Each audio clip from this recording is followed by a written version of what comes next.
Yeah, look, I mean, on net, I would say it's way, way more the latter. It's way more ideological rigidity that exists in newsrooms and sort of the unintentional output of the way newsrooms are built and the kind of business pressures people experience.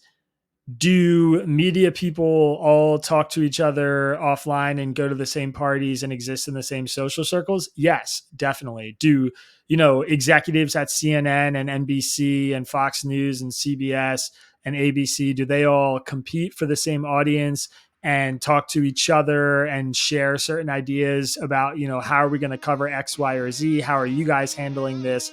And then make decisions based on that? Of course.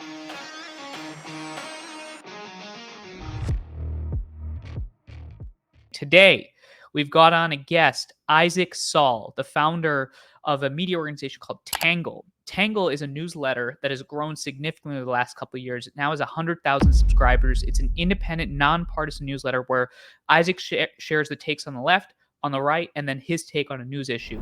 I think it's really important to hear about and learn about new media organizations that are trying to disrupt what I call, and what you've heard me say, is the outrage economy, the outrage industrial complex. The fact that a lot of us, a lot of the people that are listening to the news, and also a lot of the folks that are producing news are driven oftentimes by the outrageous news stories, by the clicks.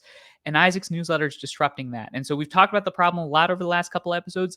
Let's bring on one of the people that is leading the solution to the problem. This is a fascinating conversation. I think you'll appreciate it. No monologue this time. Why? Because I think you've heard me speak enough over the last couple of episodes, just monologuing it up. So I appreciate you hanging in there. Here's an awesome conversation. I learned a lot from this one, and I hope you check it out. Let's roll in to the conversation with Isaac Saul. Isaac Saul, welcome to the Hopeful Majority, sir. Thank you for having me. Glad to be here. So, are you feeling hopeful already, especially as you run a national, independent, nonpartisan newsletter about the media? Yeah, I feel hopeful. I mean, I am, oscillating between despair and hopefulness pretty regularly. I think like a lot of Americans probably are, but I am certainly hopeful about some of the potential out there for media organizations. I'm hopeful about the fact that I think the country is kind of bottomed out in terms of partisanship. And I'm hopeful that the presidential election will be over in a few months and we can go back to talking about other things that are probably more important. I think that's unlikely, but I hope you're right. Let's actually. So, as the audience just heard in the introduction, I talk a little bit about your background and what you've been focused on, what you do, and you actually had me on your podcast now almost I think 9 or 10 months ago. But then the reason why I'd sent you this email, if you remember, after actually Elon Musk responded to one of your tweets. And importantly, that tweet was about October 7th. And we'll get into that a little bit later on in the show. But he basically said, this is a good piece. And you responded to him saying, hey, we've got this national independent newsletter. This is what we're building. And I want to specifically read just the byline of the newsletter and ask you, why are you actually doing this? Of all the things that you could be doing, why this? So the way you describe it is, Tangle is an independent, nonpartisan, subscriber-supported politics newsletter that summarizes the best arguments from across the political spectrum. That to me, friend, today sounds like a pain in the head. Um, why this? Why are you pursuing this right now? Yeah, so I have kind of two Genesis stories that I like to talk about in terms of how I got to where I am and where Tangle is now. The first one is that I grew up in Bucks County, Pennsylvania, which is a bellwether county in a bellwether state. And, the way Bucks goes, Pennsylvania goes, the way Pennsylvania goes, the election goes. But when I was in high school, CNN was coming to like my town to do the diner interviews with voters and figure out whether they, who they're going to vote for. The reality of living in a place like that is that your friends and family, your teachers, all the people you interact with in your day-to-day life, they're very mixed politically. It's not like living in a rural place in Oklahoma. It's not like living in Brooklyn, New York. You encounter people who coexist with really different political views. And as I got older and went through college and Obama got elected and we sort of steamrolled towards the 2016 election in the post-Obama era, I saw that community fray in a way that I wasn't really accustomed to seeing. and In that was Bucks County. surprising This is to the me. community Yeah, in in Bucks Bucks County. County, the friends, family, relatives, the way people were interacting about politics, how angry it got, how divided it got, all of that was a sort of early warning shot for me that I was seeing on the ground, just how ugly things got sort of towards the end of Obama's years going into the kind of the Trump Hillary election. So one core part of all this is just that I have people whom I love and care about and feel a great deal of empathy for and understand really deeply who don't agree politically. And so I see the humanity in them and I understand how they've come to their views and I understand why they feel the way they feel. And I relate to them in a lot of ways. And I just feel well positioned to do the work that I'm doing in some sense, just by my upbringing and, sheer fortune, luck about where I grew up and who my social circle was. The second Genesis story is that I went looking for the product that Tangle has become today and I couldn't find it. And that's like the classic entrepreneurial story is like if you want something, and you go looking for it and it's not there, you should make it because you're probably not the only person who wants it. So, I've been a politics journalist for 10 years. I was a sports reporter in college. I worked at the school newspaper at the University of Pittsburgh, and then I lived in Israel for a little bit. And then I came home to start my professional reporting career in politics. And I used to go looking for answers about a story, one specific question, say Donald Trump proposes building a wall on the southern border. And my experience, in order to understand that story and to be sure that I heard all the different really strong arguments for and against it, was I would go read the New York Times, I'd go read the Wall Street Journal, just their straight news sections. Then I'd read the opinion sections from both. Then I'd open Washington Post. Then I'd read Fox News. Then I'd read Huffington Post. Then I'd listen to Ben Shapiro's. You sound like just an average consumer of American politics. This is what everybody does, right? Yeah, right. Exactly. Yeah, and then I listen to Ben Shapiro's podcast, and then I, listen to the Turks or whatever they're called. And then I go back and forth, and 12 hours later, after doing all this research, I sit down on my computer to write a piece myself, or maybe to start reporting out a piece. And in my head, I'm thinking, okay, now after doing all that work, I think I have a pretty good understanding of what the strongest arguments people are making, on the left, the right, the moderate left, the moderate right, the fringes, all their perspectives and arguments. And I can sort of condense that for myself and, make it more concise in my writing. But I have a grasp of those perspectives. But it took me 12 hours and I had to go to 45 different places to get it because you're not going to get the right's best argument from the New York Times opinion page, and you're not going to get the left's best argument from the Wall Street Journal opinion page. And so I wanted to find a place where I could go do that, where I could find that. And when I went looking for that place that had a collection of all these views in one spot, there were very, very few places that were doing it. And the very, very few that were, I didn't think were doing it very well. And so I decided I was going to try and do that. And that was the initial concept for the Tangle newsletter, was break down one big story and then go out and do all this research, finding arguments from the left and the right, and sort of work from the center left and the center right out to the fringes, and then share a summary of those arguments with my readers. So any given person could have a really wide, holistic view at individual issues.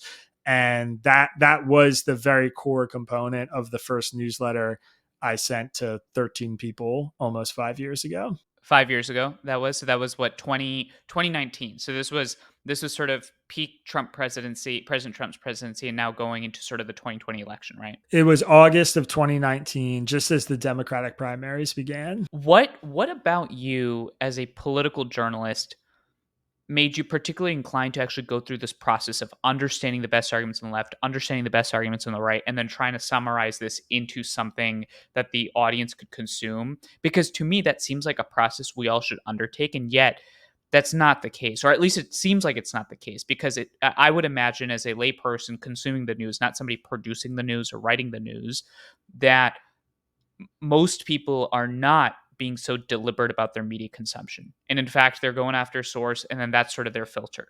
What about you as a person do you think makes you particularly capable of doing that? Or do you think everybody else is going through that process and they're just not talking about it? I think everybody else is capable of doing it. I think that I was not very good at it in the beginning. What sort of spurred me to do it was my experience working for different news outlets and kind of seeing how the sausage was made on the inside, and the way, a headline would change or an image would change or a story would get edited to be a little bit more inflammatory or a little bit more, persuasive in the way that it was formatted.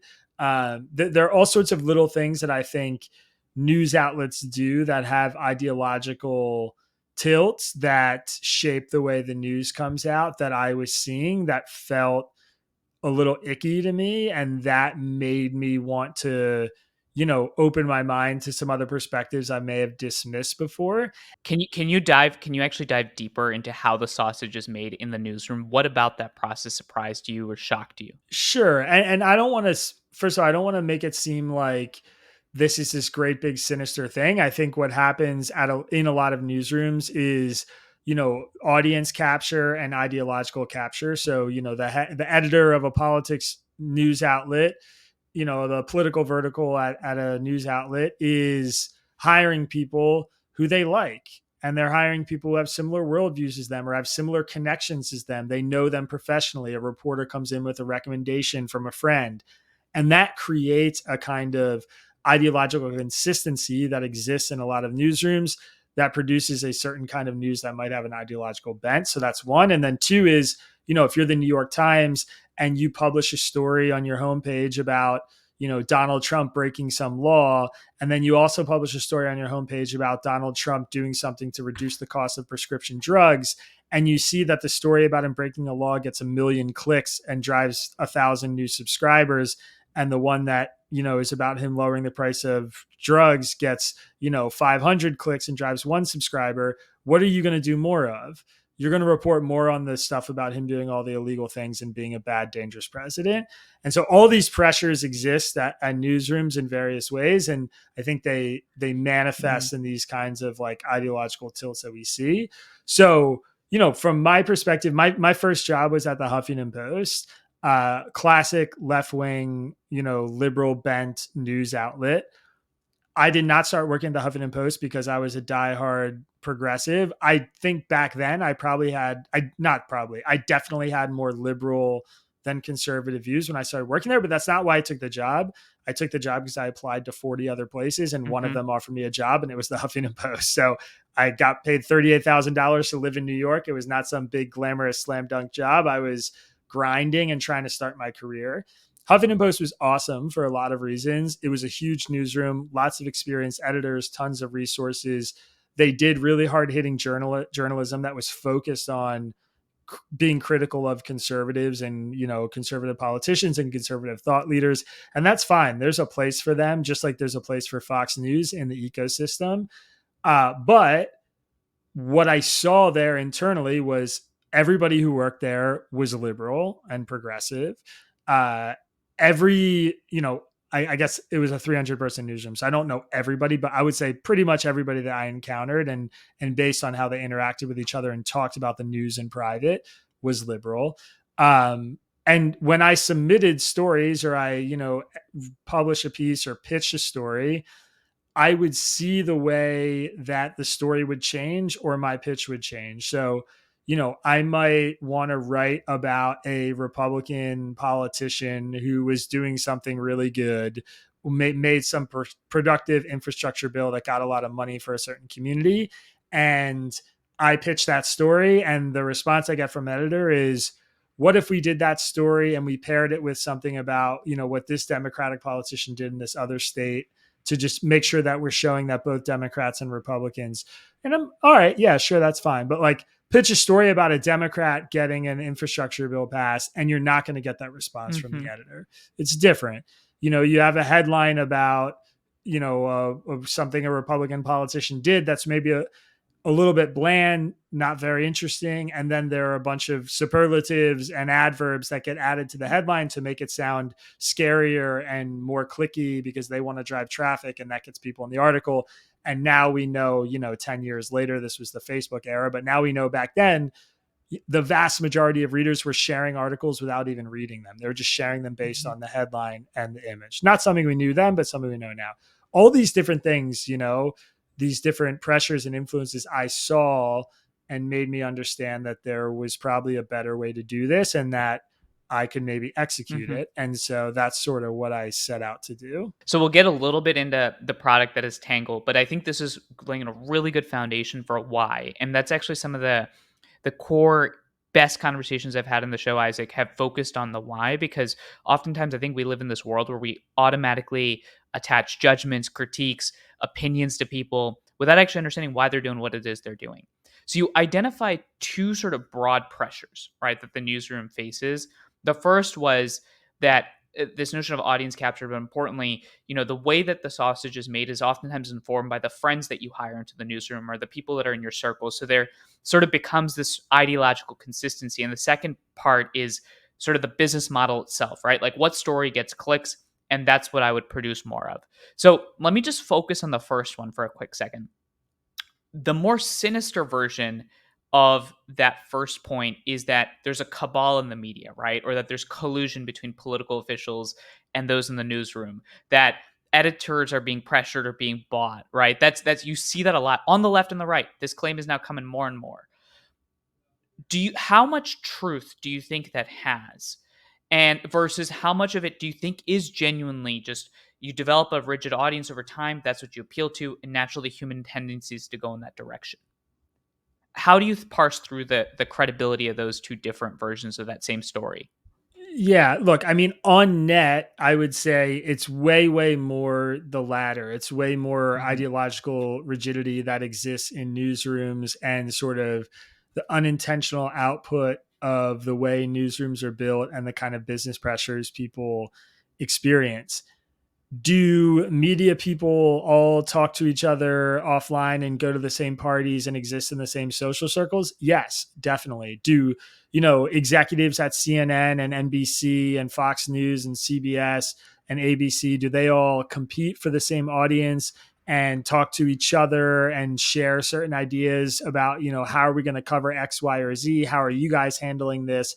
And then make decisions based on that? Of course. I mean, the same way industry leaders in any industry talk. I mean, owners in the NFL and the NBA have relationships and invest in each other's teams and share insights and ideas and how they're going to change the rules and processes, all these things. I mean, every single industry has that. So it's true, but I think it's less sinister than people think. This idea that there's this group of media leaders who all sort of, coalesce around certain ideas.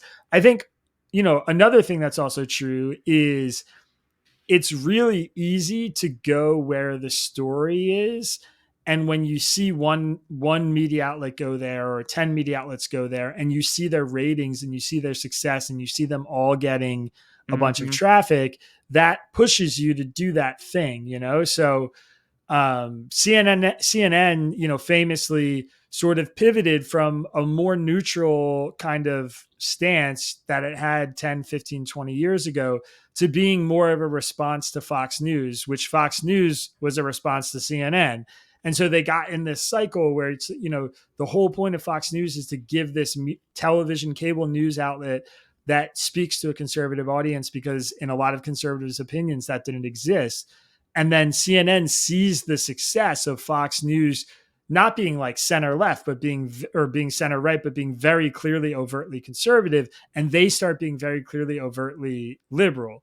And so it sort of feeds into each other. And that is, part of the toxicity of the moment we live mhm. in. And I think part of the big problem. But it's less people in a dark smoky room deciding what to do, and more the same kind of motivations that exist in every industry, which is profit and ratings and success, and the kind of bubble that a lot of these executives live in, and the fact that they all talk to each other and exist in similar social circles. I mean, those are the Mhm. things that sort of, when you see every mainstream news organization get a story wrong, it's because of those kinds of things. It's not necessarily because they're all trying to, fool the American people and they're evil. So you said that the pressures that exist in this industry exist in many others: profit, ratings. you got to make money, you got to keep the lights on, and not only that, but you want to be able to produce news stories, right? So naturally, that brings the second question, which is there a world in which you can align the business model to be aligned with the desire to have not necessarily objective news, but nonpartisan coverage, right? Like, is there a way to bridge the gap so that people aren't forced to make the what seems like an exclusive choice between pursuing profit and money and being in an arms race to drive up ratings and actually deliver people a product that it seems like they actually want, which is unbiased coverage or relatively nuanced coverage of different issues? Yeah, so this is kind of where I get into my consumer criticism and away from my media criticism. So Okay. I think what a lot of people want to hear is this idea that, news organizations could just change and give people what they want. As you just said, they give people the kind of nonpartisan, more even handed news, and then they'll have these successful businesses that will grow and flourish and they'll change the game. I am certainly not convinced that that's what people want. And I think if people want that, they need to start acting like it. And I'm speaking specifically to consumers. I have a very optimistic story to tell about Tangle, and I'm sure that we'll talk a bit about that and how I've tried to build my Yep. business model in order to align with our values and ethos. And I think we're doing it successfully on a small scale. But the reality, people always complain to me, like friends and family or people I meet. I tell them I'm a journalist. They're like, God, the news sucks. Like, why is it so negative? Like all I do when I turn on the 6 o'clock. Man, you've ruined every opportunity to go to a party for the rest of your life. It's like, I'm a journalist, party immediately shuts down. Yeah, yeah, and it's always a very similar thing. It's like, I turn on the 6 o'clock news, or I go to New York Times, or I watch Fox News, or whatever it is, and it's always awful and depressing, and all that stuff. And, my answer is the same as that New York Times hypothetical, with the Trump story about doing something illegal and lowering prescription drug prices. It's if you go to CNN.com and there's two stories on the homepage right next to each other, and one is about a bus crash that just killed 20 kids, and one is about a healthcare bill that just saved, every American $2,000. What story are you clicking on? And if the answer is the bus crash, which for most people it is, then change your behavior. Because if you want media organizations to invest more of their resources and time and money into the thing that you say everybody wants, we need some consumer led behavioral change too. We need signals from our audiences that those things are things they actually desire and actually want. Because I can choose to do that on a small scale in my business model and be successful, but the reality is CNN can't. They need traffic, they need ratings, they need to do those things to fund the other parts of their journalism, to fund the other parts of their newsrooms. And I think a lot of American consumers don't necessarily understand that. So I think it's easy as a consumer to blame all these media organizations and say it's our fault for shoving all these things down our throat. But I think the reality is a lot closer to newsrooms are responding to the signals they're getting from their readers. And if you are somebody who wants that to change, you should think about every click and every second, every minute you stay on a news channel as giving away $5, $10 to that media organization. That's what you're Mm, doing. Every time you click on an article, boom, you just gave that article money. Every time you leave the TV on while some news report's breaking, you're giving that media outlet money. So think about it that way and then act accordingly. And I think if a lot more people start doing that, we see some newsrooms get that signal that there's craving for more in-depth reporting, there's craving for more nonpartisan news, then that's going to help sort of force the issue. What's happening at CNN right now is informative. They've laid off a ton of people. They clean house on a lot of their major anchors. They have a new president. All these things have happened in the last year because their ratings started to fail because all they were doing was anti-Trump stuff every single night over and over, and audiences got tired of it. So now they're changing. They're not doing that out of some altruistic, mhm. decision, but they're doing it because it stopped working. And that's good. I'm glad it stopped working because it sucked and I can't watch CNN anymore. But it's a powerful symbol of how the audience reaction and acceptance of this stuff can actually change the way a newsroom functions. I just want to pin something you said, which is your attention makes them money. Every time you spend some time on something, you're actually making the money. You should be asking yourself, do I want to be making this thing this money in the way in which they're covering that? And we actually just talked about this, Isaac, last episode about how the consumer and us are actually driving the incentive structures in some way. It's like the junk food companies. We complain, why does Lay's make so much money? Well, stop eating so many damn Lay's chips, right? Like yesterday, we went out to a Rager, right, where we played Die in Golden Gate Park to celebrate and just have a good long weekend. And you know what we bought? We didn't buy 3 buckets of strawberries. We brought 4 bags of Lay's chips and 5 bags of Doritos, which we went through and cleaned house on. So where that brings me is, if you are the strawberry to our junk food, if you are the healthy food, if you are giving consumers hopefully what maybe they should be having, how is the market responding? Yeah. So look, from my perspective and my experience in building Tangle, there's a huge, huge thirst for what we're doing. We run into some challenges that, you'd probably expect. You hear about a news organization where we explain a story in really neutral terms, and then we share the left's take and the right's take, and then I give my own personal opinion in every newsletter. We're going to piss people off. And when you piss people off, they do emotional things like cancel their subscription, write in an angry email, leave the newsletter. That happens. I'm not going to pretend that doesn't happen. The other side of the coin is, we have over 100,000 people on our mailing list now. We have an incredibly engaged audience. I mean, 60% open rates on our emails, which is industry best. We have a YouTube channel, a podcast, these things that we're branching off of this main core offering with the newsletter that people are really interested in. And we have tons and tons and tons and tons and tons of testimonials from people about how reading Tangle has reduced stress in their life, allowed them to talk to their uncle or niece or whatever who has a different political view than them, help them in their marriage because they're married to somebody who has different political views than them, help them better understand the other side, made them realize they were stuck in a bubble and, weren't actually seeing the best arguments from people who they disagreed with politically, made them feel more hopeful about the future of the country, or in some cases, confirm their prior beliefs, but now they felt like they had a more holistic understanding of why they felt the way they feel and what the other side's argument was. And they're more equipped to sort of deal with that and navigate it. So, it's not, my goal is not to make everybody hold hands. This is not like, oh, we're going to unify the country and all this stuff. I hope that happens in some small way, but really it's about just understanding and tolerance. It's about being able to say this person disagrees and being agreeable while you disagree. I mean, those are the kind of things that I want to come out of it. So the market response for us has been great. I mean, I was making, $70,000 a year as a senior editor at my last job before I started Tangle, and the newsletter makes that in a month now. So, I've gone from struggling as a reporter and working 3 different jobs to pay rent and save up money and having a full-time job and freelancing and tutoring and, going from that to hiring 5 full-time employees for a media company.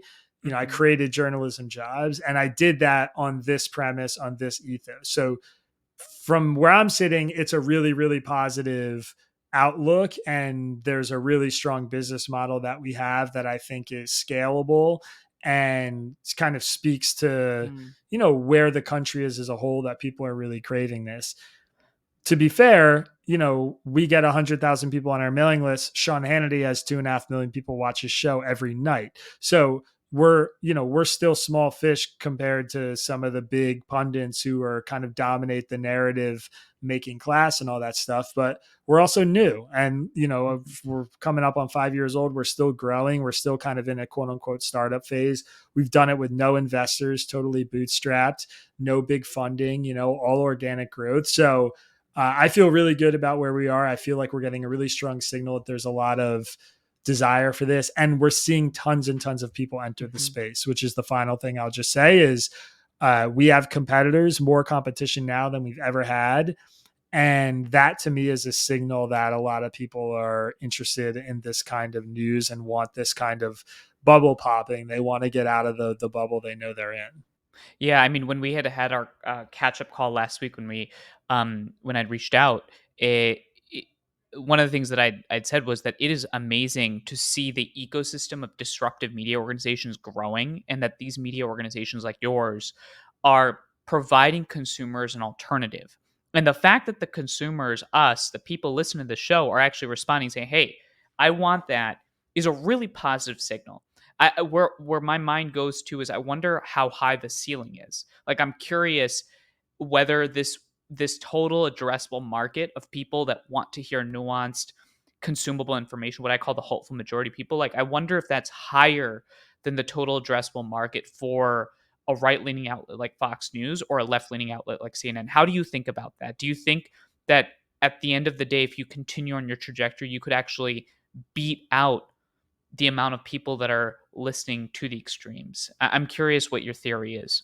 Yeah, it's a really good question, and it's a core question that we have to ask about, how to scale our business and where to go next. I would say not only do I think it's bigger, I think a lot of those people, a good chunk of those people who are the Fox News, CNN watchers who, religiously read left or right leaning outlets, I think they are capturable. I think we can Oh, get through to interesting. them, and that there are people who can be reached because, I don't think that. Yeah, could you drill down on that a little bit more? Yeah, I mean, I know it. We advertise on conservative and liberal channels sometimes. We spend our limited advertising budget to target people who are already political junkies. That's one of the, kind of have two audiences. One is like the people who have 10 minutes a day to understand what the hell is going on, which is really hard. We want them, like moms with 4 kids, dads who are in grad school, grandparents who are retired and just want to read one email a day and relax. We want all those people to come in, but we also want to get to the political junkies. And so, we'll advertise in National Review or something like a stalwart conservative magazine, or Daily Costs, a place that's really liberal, whatever. And we get those readers. And then what happens is they'll see us cover something, and they'll see Fox News or New York Times or whatever else also cover the same thing. And they'll see how the coverage is different, and they'll understand that they're getting a fuller picture from the way that we're doing it. And that makes them feel like the place they had been going to the news is not telling them the whole story. And that's a Mm, really crappy feeling. And so, I have people who write in and say, I just canceled my New York Times subscription today to buy a Tangle subscription. Or I used to watch Fox News every night. I've been reading your newsletter for a year and I just gave up on it because like they're crazy. Those emails mhm, exist in my inbox.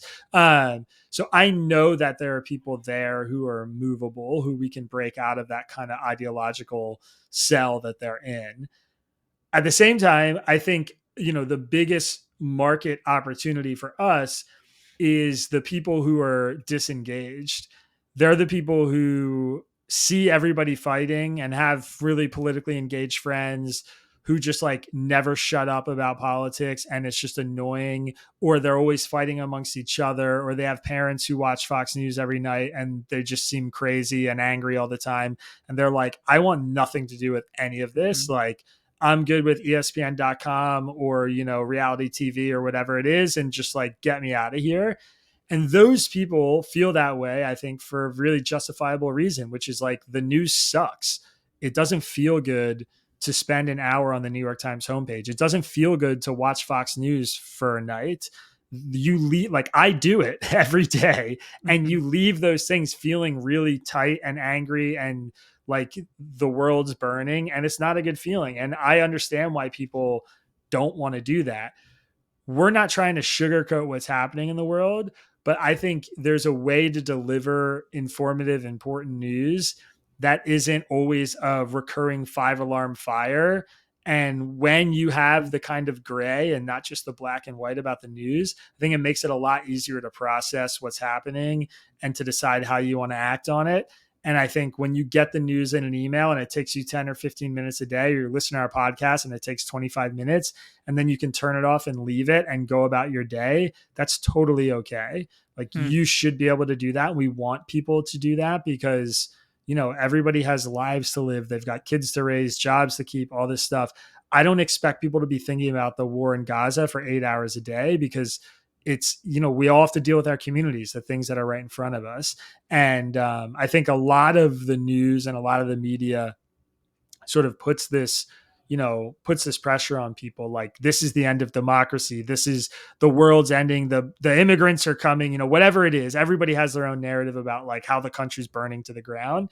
And if you take all that in constantly, then it's totally consuming. There's nothing else you can do but that. And I think just the tone and the tenor and the approach that we have is something that Mhm. allows people who might otherwise be disengaged to sort of engage and come back and feel like they can have a healthy relationship with the news, which is Mm. a really important part of it. So first, I want to address the audience that's listening to this that says, "I love everything that Isaac just said." Here's my question: how do I trust you to provide that fuller picture? And maybe a sharper version of that question is, how do you determine what is the left's take, what is the right's take? When you're going through your newsletter, for folks' context, and you can visit this on, if you Google Tangle, you see quick hits, then you see here's what the left's saying, here's what the right's saying, and then here's Isaac's take. How do you go through that process? And why should people trust you? Oh, look, first of all, nobody should trust me. They should come in with an open and skeptical mind and read our content, and they can decide whether, they want to sort of give us the benefit of the doubt or not. Sharing my opinion is not my way of saying this is the right thing or the wrong thing, or I'm right and everybody else is wrong. It's an act of transparency. I want people Mm, to know where I'm coming from, because I am the source that they're getting their news from. Now, we have a whole team that researches and edits the newsletter. And so it's obviously not just me, but the idea is that I'm saying these are my priors I come to this with. Here's how I view these different arguments. You can take my opinion or leave it. Um, the way that we collect the arguments, I mean, A, is just an unbelievable. Wait, sorry, Isaac. Before you go to the process, I just want to hold on something there before you sort of just skip over it, because I think what you just said there is something really important, which is that as someone that analyzes the media, you're saying that actually I want to lay out my take there so that you as an audience member can transparently understand what it is that I'm saying and then make your own decision.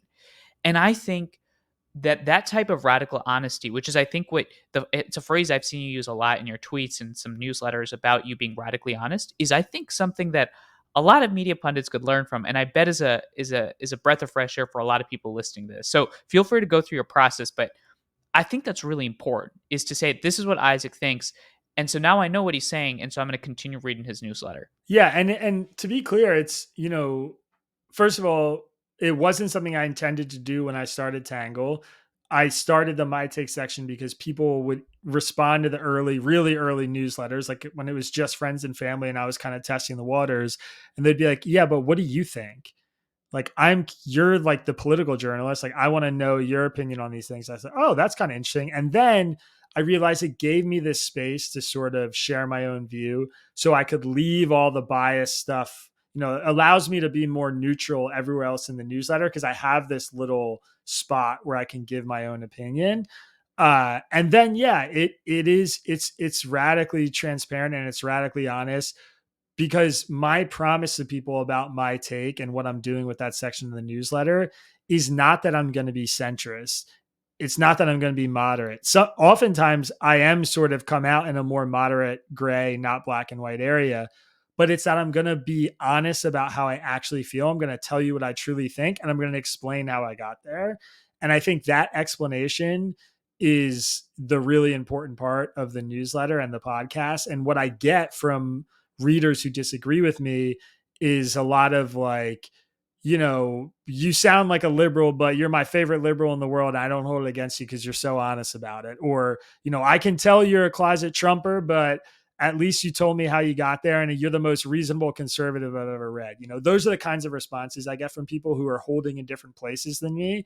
It's not like you're a scumbag reporter who's, hiding his biases and trying to deceive your readers. It's like they recognize. That's actually the worst of all worlds, is when I think someone claims a platform of neutrality, but is actually very biased. And I bet that if people are calling you a closeted trumpeter, a Trumper, and a closeted Biden voter at the exact same time, I think you're doing something right. So then naturally the question becomes, when you operate in that gray area of radical honesty, you're trying to thread the line, but also providing your take.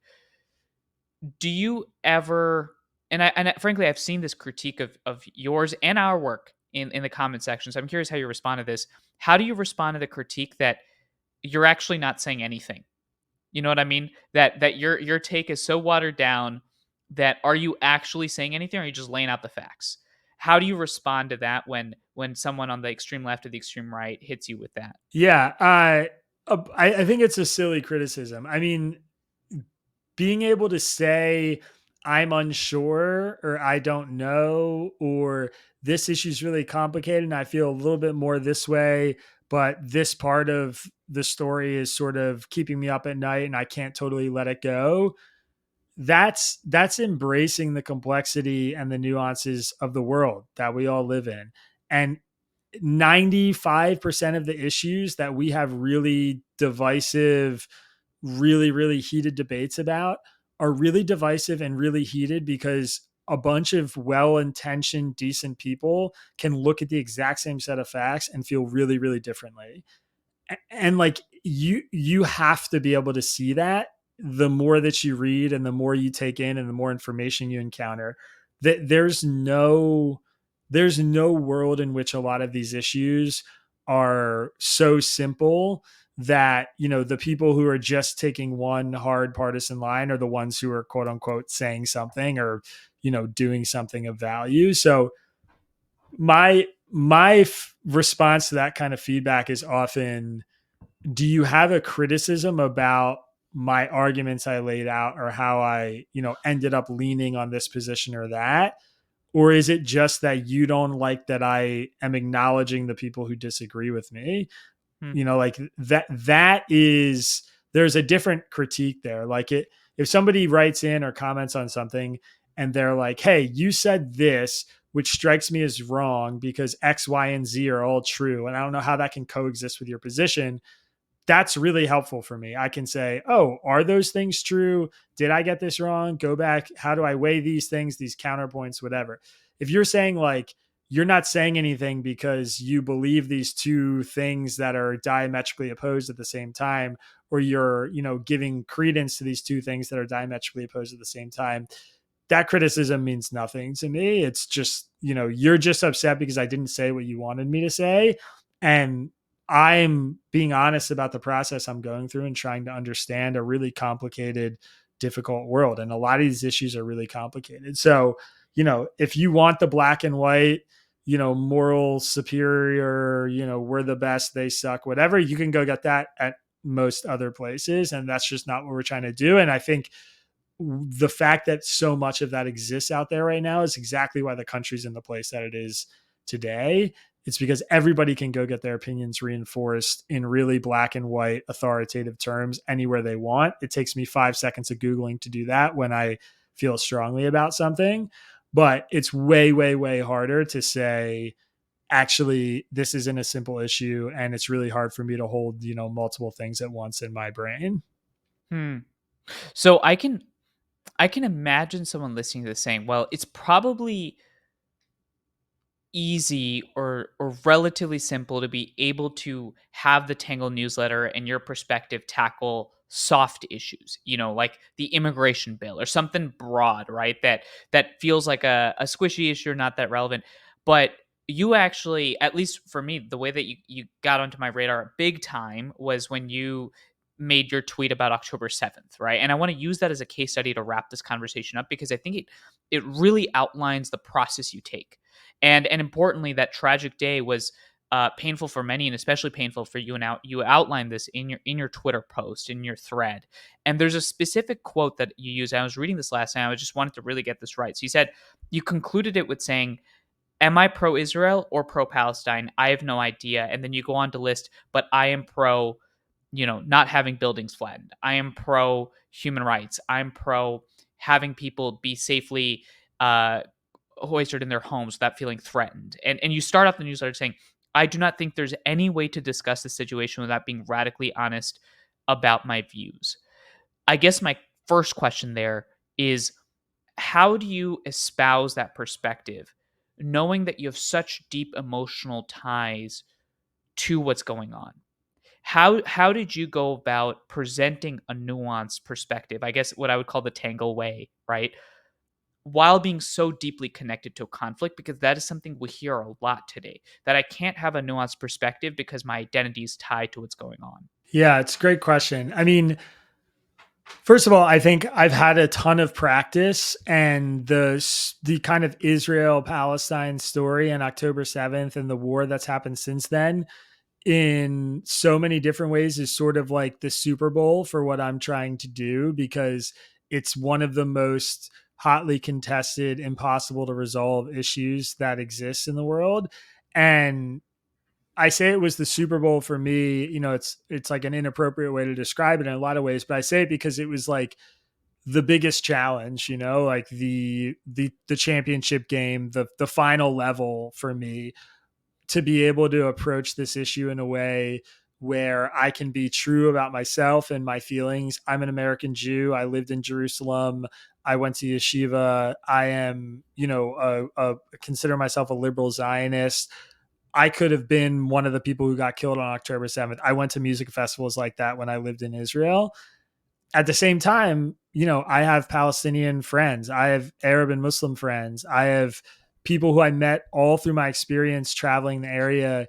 I went to Hebron. I went to Egypt. I've been to these places where I've seen the the sort of the despair caused by the Israeli government and the Israeli military occupation. And I understand how devastating everything that's happened since October 7th has been for a lot of those people who I care really deeply about.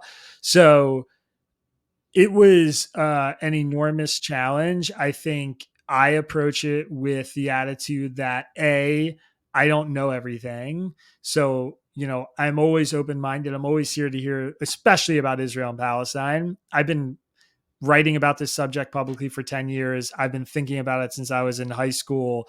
I've read dozens of books and, millions of articles and podcasts, whatever.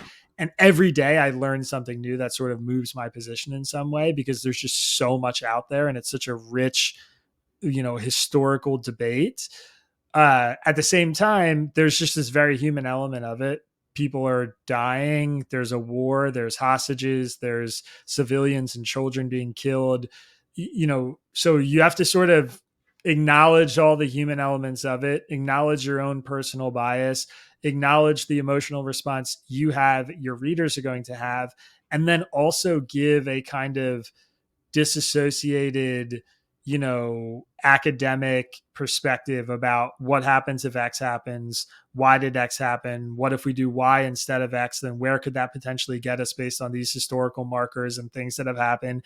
And that's sort of how I approach it. So, for me, my process was write all the emotional stuff out first, how I was feeling, what I wanted, get that down on the page, step back, report the story, like put my reporter's hat on, leave the opinion stuff away, and just like do the neutral, what just happened on October 7th? What do we know about how Israel might respond? What got us here? And then go back to the kind of my take, the emotional part of it, and build around like what I want people to know about this conflict, how I want people to think about it. Which for me, in the weeks that followed October 7th, before Israel's military operation started, was just about the fact that I wanted people to grasp how complex this was. That you can hold two things at once. You can be really critical of the pending military operation, which I was. I knew it was going to be horrible because I knew how Israel's government was going to respond to 1,400, 1,200 of its own civilians being killed, and also hold that an organization like Hamas is not something any of us should accept as an organization leading a people or running a territory in 2024 in the modern world, and start there and then deal with it. Really complex, really difficult, really emotionally fraught process. Very grateful for my editors who, poke me and challenge my perspectives and pare back some of the emotion and encourage me to flesh thoughts out, because I'm saying broad-based, generalized things, on either side. And the piece that I publish, I got absolutely hammered by a lot of my readers who were Zionists, pro-Israel, religious Jews, whatever, my quote unquote community, Mhm. who were just incensed that in the days after October 7th, some of the first stuff I wrote was warnings to Israel not to overreact militarily, which, 8 months later, I think from my perspective, what they've done has made the situation worse. And then I also got all this, very angry, sort of incensed mail from my Palestinian and Muslim and, anti-Israel, anti-Zionist readers who were like, I am dehumanizing Palestinians by conflating them with Hamas, or, I'm talking about October 7th as if it happened in a vacuum and not talking about the occupation and all the years of, the conflict that led up to it. I mean, it's like you just accept that you're going to piss off a lot of people when you're sort of giving your, a perspective that tries to embrace and tackle all these different arguments.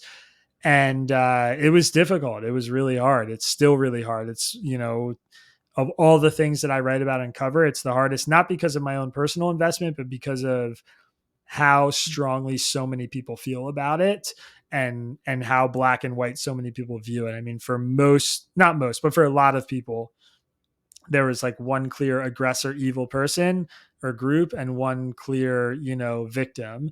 And for some people, the victim's Israel, and for some people, the victim is the Palestinian people. And it's really hard to talk to those people and take different sides and, be somebody who is deeply confused. As a guest of mine Mhm. recently described himself, which I thought was a really beautiful way of just saying, like, if you come to understand the totality of the conflict, the only way to leave is by feeling deeply confused, Mhm. like, and conflicted. If you have any other feeling, then you're not reading enough. You haven't actually grasped what's going on, because it's a deeply confounding, perplexing, horrific situation, and there aren't really clear answers on either side. And that's my position, and some people hate that and some people appreciate it. I am deeply confused. To wrap up, how do you propose people feel more comfortable living in a state of feeling deeply confused? Because in some ways, that is deeply uncomfortable, as opposed to the state where you have one obvious aggressor that's evil, and then some other thing or country or person that is good. Yeah, I think about this a lot, and I'm trying to find ways to articulate it, I guess, in a more concise or interesting way than I've been able to. For me, I find that Well, here's a practice round. You got 2 minutes. I find it really exciting and exhilarating, and I think it's really about reframing it. I think being unsure and being curious and wanting more answers is a really good place to be. What's fun and exciting about a great TV show, series, or a movie, or, going to a haunted house or whatever it is that you don't know what's coming around the next corner. You don't have a total grasp of where the story's going. And, you watch like a great mystery show, or a show that's sort of like a psychological thriller, where the things you thought in the beginning of the show are different than the things you thought at the end. It's exciting because you look back on stuff you used to believe or used to think in episode 2, and in episode 9 it's totally different now. It's all reframed in different contexts. And if you approach the world that way, then it's really exciting. It's interesting to look back on something I wrote 2 years ago and be like, wow, I was totally wrong about that. And these 10 things have happened since then that have helped inform a totally different opinion I have. I find that exhilarating and, scary and upsetting, and all this different stuff that you also feel when you go through a haunted house or you watch a really terrifying show, but also exciting and interesting and compelling. And, you learn from it. And that's kind of how I try and communicate it or think about it, and give that to people, is just, it's okay to change your mind. It's okay to feel like you have this value-based system you've existed on for 20 years, and look at it critically one day and think, oh, maybe I'm actually wrong. Maybe there are foundational things about this that don't actually inform what I believe or what my values are based on all the things I've learned and experienced. And that's okay. And so, what I try and do in the newsletter when I change my mind is I tell people when I get something wrong, I tell people I don't do it with a footnote on, A20. I do it front and center in the newsletter. I make a big fuss about it. We got something wrong. Here's a correction. It's our 110th correction. Or, guess what? I changed my opinion about this issue we wrote about a year ago. I'm going to write a whole piece about why I changed my perspective. And people really love that. Like, of That's all the awesome. kinds of, yeah, of all the things that we do, I think that kind of stuff gets the most positive response. And so my message to people is I'm doing it right now. I'm experimenting with this live and I'm getting a really positive response, and it's okay. Like, I can tell you from going through it that it's okay for you to also change your mind and also evolve in your Mm, position, and that people aren't going to kill you for it. You're not like a flip flopper or a turncoat or whatever. If you come to those views honestly, if like your opinion changes for honest reasons, not because you want social clout or you got paid off or whatever it is. Politicians flip flop for bad reasons all the time, but if you come to that position honestly, it's a really beautiful and profound thing, and it says a lot about the character of a person. And it's something that I'm trying to do every day, and I think I've gotten the positive reinforcement for it, which has made it a lot easier for me to do. And yeah, it's really intellectually stimulating and fun and exciting, and I like that part of my job. Curiosity is like a haunted house, people. That's how you get America to just be perpetually curious. And importantly, I think in some ways, Isaac, you actually have more credibility making that claim because the immediate top argument I often hear, especially in colleges and high schools, is young people telling me, well, Manu, I can't be deeply confused about a subject, especially when my identity is on the line. And you are speaking as both an American Jew, as someone that spent time in Israel, that's lived in Jerusalem, and you're articulating that in your case, yes, it was incredibly painful, incredibly challenging, and yet you find it to be the right way to necessarily approach such a complex issue. And I think that's an important thing for people to hear. And as we wrap this up, where can people find Tangle? How do they get tangled in the web that is Tangle? Yeah, everything that you want to find is at readtangle.com. That's our main website. We have an old defunct Substack page that a lot of people still sign up for, and I have to go in there and export all those subscribers once a week. So readtangle.com is the real website. We moved off Substack a few years ago, and if you go to that website, you'll get hit with a landing page to sign up for our newsletter, which you can do for free. And Mm. we also have a podcast and a YouTube channel, and I'm on Twitter at Ike_Saul if anybody wants to follow me there. And if you go to the old defunct Substack page, you're gonna get transported into a curiosity haunted house. So don't Yeah, don't yeah, don't don't do do that. that. It's a trap door to hell where you're always deeply Exactly. confused. Isaac, thank you so much for coming on the Hopeful Majority. Thanks for having me, Manu. I appreciate it. Thank you so much to Isaac for coming on the show. I appreciated his perspective. Importantly, this idea of being deeply confused, living in a state of deep confusion and being okay with it, being okay with the fact that we don't know everything, that it's okay to say, I don't know. I found that really powerful because we live at this moment where we're forced to pick, forced to have an opinion, and forced to share our voice as loudly as possible. And maybe to a complex, nuanced problem set, that's not the right approach. Thank you so much for you to join and listen to this conversation. As we said at the start, every Monday, YouTube, Spotify, Apple, leave a like, subscribe, leave a review. It really helps build the show because you and I are going to take the Hopeful Majority to new heights because we've got a political industrial complex, an outrage industrial complex to disrupt. And importantly, we've got to elevate nuance above outrage. We'll see you next week.